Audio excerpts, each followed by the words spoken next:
The Prime Minister's hero watching over his successors, a national symbol of courage in wartime, which Boris Johnson wants to emulate, but also proof you can change Prime Minister in conflict. Did you lie to Parliament, Prime Minister? Back on the agenda after Boris Johnson became the first inhabitant of number 10 to be fined for law breaking. I take this opportunity on the first available sitting day to repeat my wholehearted apology to the House. But after the apology came the excuses. It did not occur to me then or subsequently that a gathering in the Cabinet room just before a vital meeting on COVID strategy could amount to a breach of the rules. Not knowing, key to his defence, he didn't mislead Parliament. Also key is what's going on in Ukraine. I feel an even greater sense of obligation to deliver on the priorities of the British people and to respond in the best traditions of our country to Putin's barbaric onslaught against Ukraine. The Labour leader having none of it.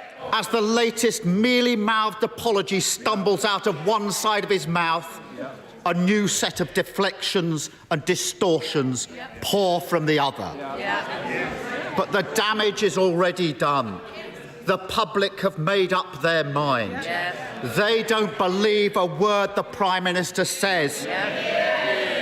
They know what he is. Most Tories asking supportive questions. Could I ask the Prime Minister, did you deliberately mislead the House at the dispatch box? No, Mr. Speaker. But one former chief whip and leadership contender demands Boris Johnson quits now. I regret to say that we have a Prime Minister who broke the laws that he told the country they had to follow, hasn't been straightforward about it, and is now going to ask the decent men and women on these benches to defend what I think is indefensible. I'm very sorry to have to say this, but I no longer think he is worthy of the great office that he holds.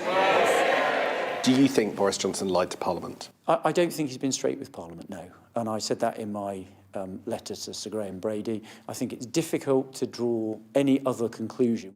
A humble apology, but that's not enough to shut this issue down. Labour calling a vote on Thursday over whether the Prime Minister lied to Parliament. The opposition want to keep this issue in the spotlight all the way to the local elections, because it's only after that and the top official Sue Gray has done her report that Tories will really turn their mind to whether they want to keep Boris Johnson as their Prime Minister.